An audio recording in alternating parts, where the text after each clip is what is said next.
We're going to do wet and wet skies today, where we don't have any preconceived ideas. We just play with paint and see what we come up with. We're not trying to make any kind of sky, and we're certainly not trying to make any clouds or anything. We just want to play with the wetness of the paper, the thickness of the paint, and our brushes. So this is the sort of thing that you should end up with. Something really nice and soft, or you could go to the other extreme, and I'm going to cover up the bottom because I'm going to step further and end up with something really moody and stormy. And that is just dependent on the colors that you choose and the amount of pigment that you put in. Very often we don't want to play. I'm a prime candidate for that. I'm always saying I haven't got time, or oh, I don't want to waste the paper. So often we think, oh no, I can't play, it's a waste of paper. But painting paintings without having played is actually the biggest waste of paper, because with watercolor the only way you learn is to play. You can watch as many videos as you like, you can go to as many classes as you like, unless you start to play, it's not going to happen. So I am using Sanders Waterford because it's a cotton based paper. I am going to have to wet the back, and you will see, because you've probably already seen, that I am reusing a sheet of paper. Now, because I'm using 4 to 5 gram paper, I can do this. If I was using 300 gram, I probably wouldn't be able to. So another learning thing, we think, oh, we don't want to spend on the more expensive paper, but actually it's actually cost effective. So I have wet the back. I'm using a Perspex board, and what happens is, by using the Perspex board and wetting your paper front and back, you do not have to stretch it. The paper will still stick to your board. Now, when I say you don't have to stretch it, working on stretched paper is the most amazing feeling, especially if it's stretched properly, because the paper, when it's stretched, just goes as taut as a drum. And even though I am just wetting this paper like this, it's not stretched, and it's going to have a totally different feeling.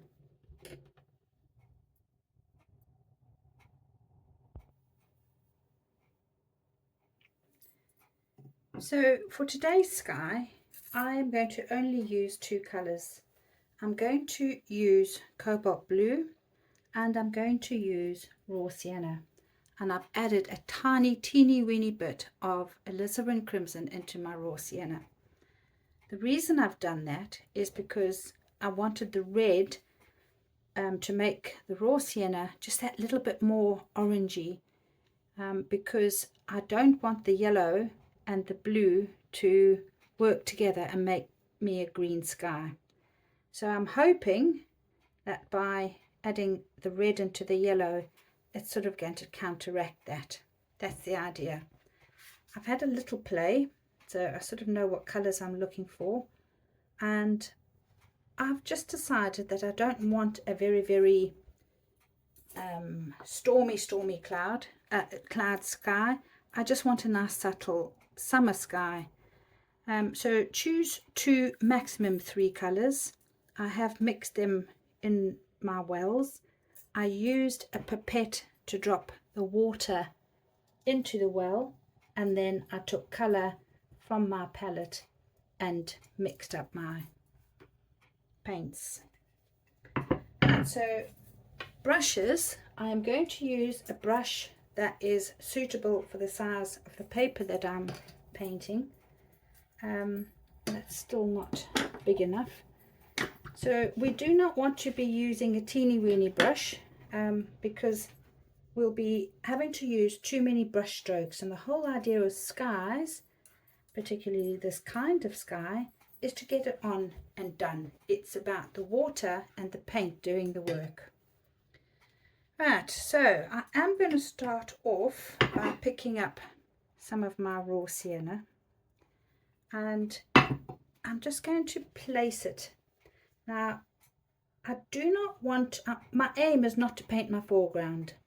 All I'm doing is painting my sky.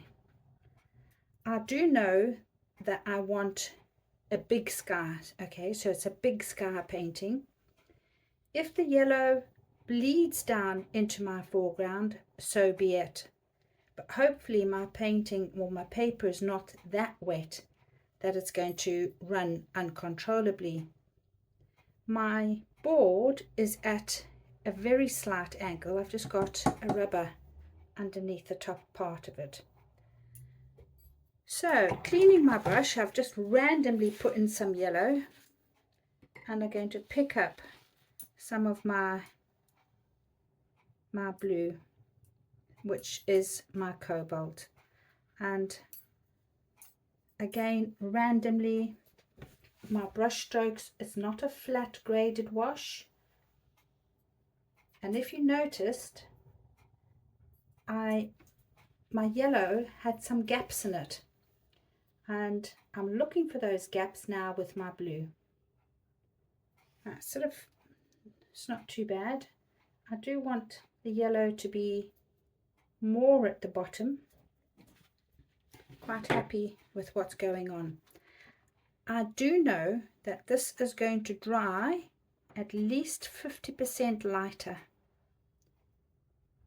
So when you put your paint on, you need to have that moment. Okay, if you don't have that moment, it's not going to be dry enough, or dark enough, not dry enough, dark enough. Right, I like what's happening there.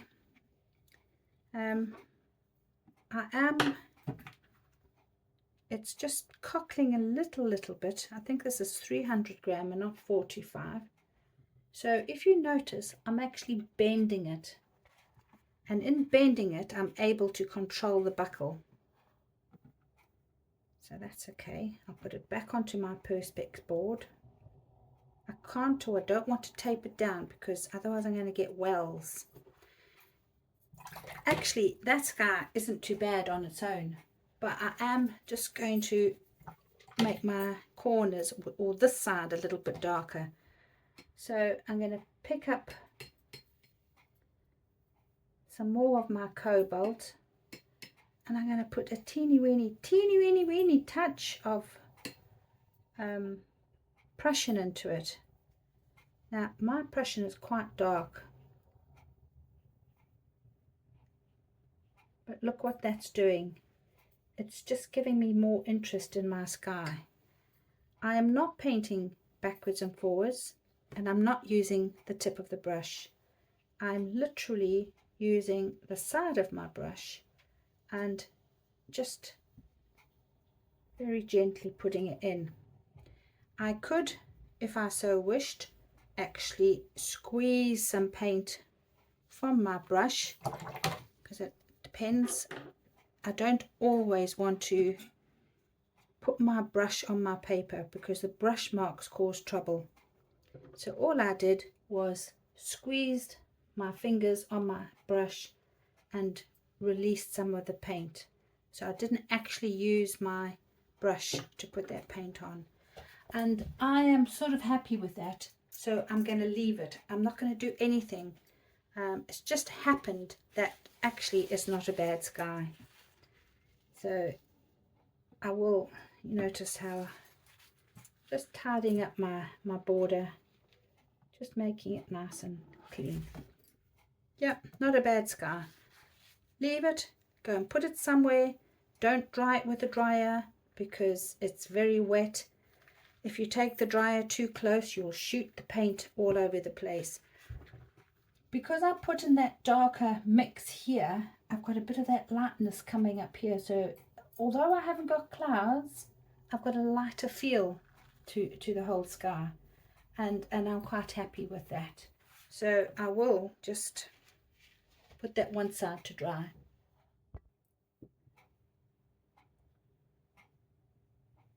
So what are we going to do with these skies? Because we're going to end up with a whole pile of them.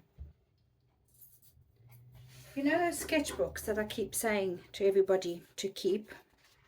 Well, this is the time when you sort of get your sketchbook out and think, well, what can I do with my sky?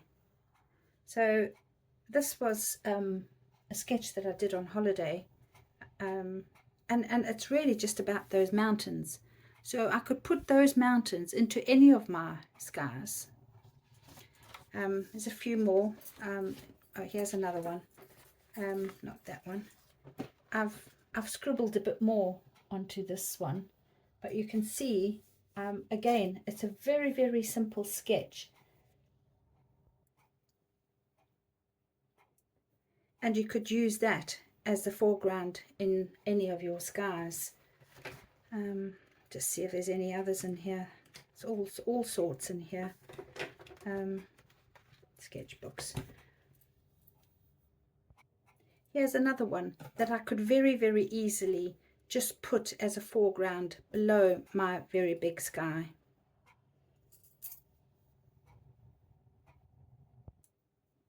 These are some that I just quickly drew out as examples for you, and I did email them out, so people who come to classes would have got these by an email.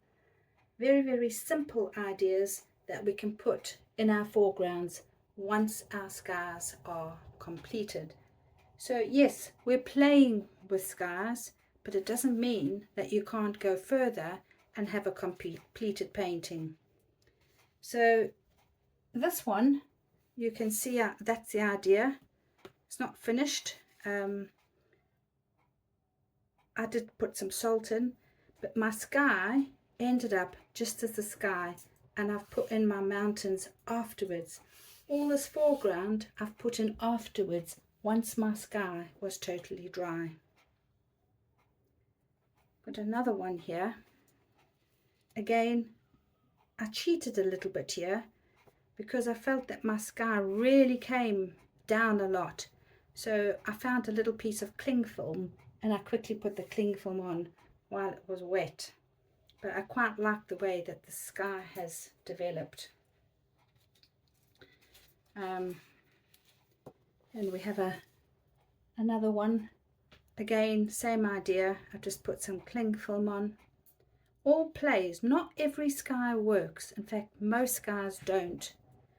And then that is a sky that I haven't done anything with.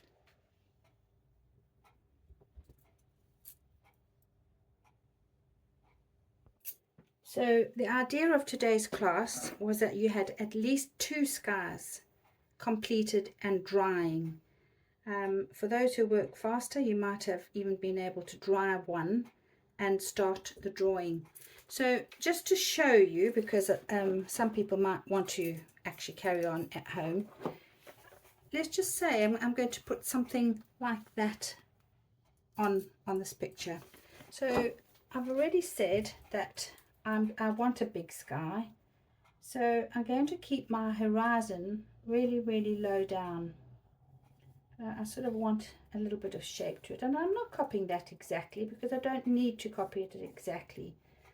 I do quite like the way that hills or fields make patterns. So right, that's it. And I'd quite like these trees, so I'll just quickly play around with some trees on the horizon. I'll put some trees in the foreground and then I'll start painting. So I'll just carry on a bit, get them in, and then show you where we're going to.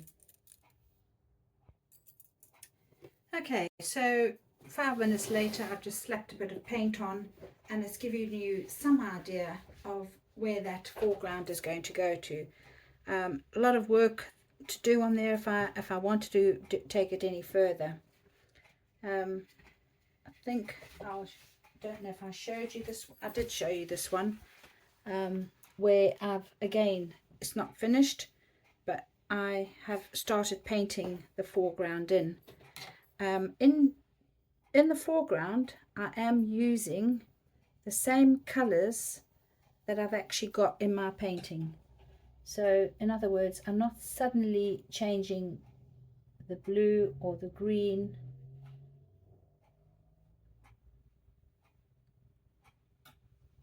I'm keeping to the same colours. I could add one colour if I want to, but I'm keeping to the theory that I have of a limited colour scheme. So doing a bit more work on my palm trees, making them, well, they're not really palm trees, I don't know what they are, they're spiky plants. So that was basically what we did in class. We had a lot of paint everywhere, and we had a lot of water everywhere. There were some really nice skies that came out, and there were some that, well, we don't know what they're going to do because they weren't dry. So have a go, and we'll see you next week.